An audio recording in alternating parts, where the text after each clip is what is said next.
They've been promoted as an easy way to reduce greenhouse gases, but could energy-saving fluorescent bulbs be bad for your health? Health Canada is studying compact fluorescent bulbs to see if they emit ultraviolet radiation, and if so, how much. British health officials issued a public warning last year. A UK study found that in close proximity, the bulbs emit UV rays similar to outdoor exposure levels on a sunny summer day, for example. That kind of level of emissions could cause problems for people suffering from some medical conditions. In Canada, the bulbs are expected to replace incandescent bulbs by 2012.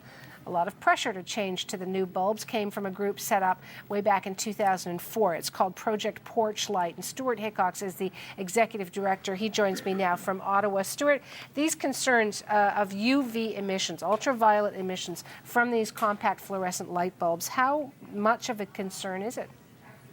Well, we welcome Health Canada's investigation into this. People need proper information and full, complete information about all products and services. But I want to be really clear about something. Based on what we know right now and the evidence that's out there, these bulbs are safe. These bulbs are safe. Look, we've worked with 10,000 volunteers across Canada and the U.S. to deliver 2 million of these good little bulbs across 4 provinces and 2 states. We've never had a report of any problems that are indicated in this study. Never. One of the things you said, Stuart, is based on what we know. What do you know? Have you guys done tests? Like, you know, you're going to ream some numbers at me. Well, it's really important to stress that people should choose Energy Star rated compact fluorescent bulbs. The little Energy Star logo is on the bulb.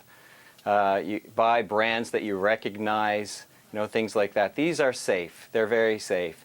And what do we know? You keep saying that. I'm just asking if you guys have done tests yourself, because when you tell me they're safe, it means that you've done something yourself to prove that they're safe. Your organization, or you've hired somebody. Is that right? Well, sure. No, I mean, we work with Enercan. We work with the Department of Energy in the United States. Before I came to this, I called my contacts down there. Yeah. Basically, to put it in short, this is a bogus worry. It's not something that people should be concerned about. Suhanna, if we really want to talk about the problem here, I'll show you. This is the problem. It's air pollution. If you use one of these bulbs, you stop 1/2 ton of pollution from coming out of a coal plant from somewhere. Yeah, you know what? I changed every bulb in my house, okay, to those bulbs. And then I hear this story, and probably, like most Canadians listening to this, are thinking, I did it because I wanted to save the environment and I wanted to save money, right? Two things. But now, I've got 3 kids, you know, what else am I hearing? So you can't, I don't know if you can just tell me it's bogus and say, it's okay, it's bogus. Here's this. You know that even the British study, if you cite the British study, 30 centimeters away for prolonged exposure could possibly cause reddening of the skin. Right. That's about this close. I don't know about you, Suhanna, but I don't spend a lot of time hanging out this close to a light bulb. And if you do, maybe there are some other things that we could talk about. But let's get to the heart of the issue here. Hey, are you suggesting something? Are you, because if you are, this interview's over, buddy. Hey. No, this is meant to be friendly, right? You're CBC. Right. Look, seriously, let's talk about the real issue here. If you change one of these bulbs, you'll save up to $50 on your energy bill. That's important, especially for families these days.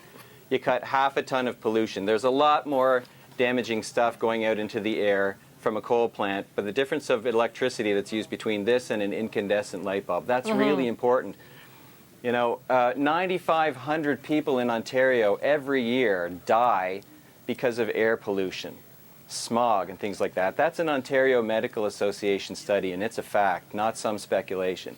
We need to do something about air pollution, and the most simple thing you can do is replace the bulbs in your house to compact fluorescents, and then maybe not hang out so close to them to minimize the absolute minimal risk that you're ever going to have any trouble. Seriously. By 2012, Stuart, incandescent bulbs are going to be banned in Canada. I mean, that's right. It's a good thing. Yeah. In light of these concerns, do you think that could be looked at again? Do you think it should be reanalyzed? No. Like I said at the beginning, it's important for us to assess the risk of new technologies. Yeah. It's a great thing that Health Canada is doing, but let's talk about risk. Everything has some kind of risk. It's important that we study it, but this story isn't about some new finding that this is a conclusive thing. It's an absolute minimal risk, and I seriously doubt that there will be any kind of effect or any kind of finding. Because like I said, we've handed out millions of these. We've never heard a report of anyone suffering the kind of exposure or incident that's been mentioned. And the risk-benefit analysis is so profound with these things. Changing them is really important for our future, for the economy, for the environment. The risk is absolutely minimal based on what we know, based on what's very important and secure sources like DOE and Enercan are saying. We welcome any other findings, but I'm saying use these bulbs. It's still the smart thing to do. It's a safe thing to do.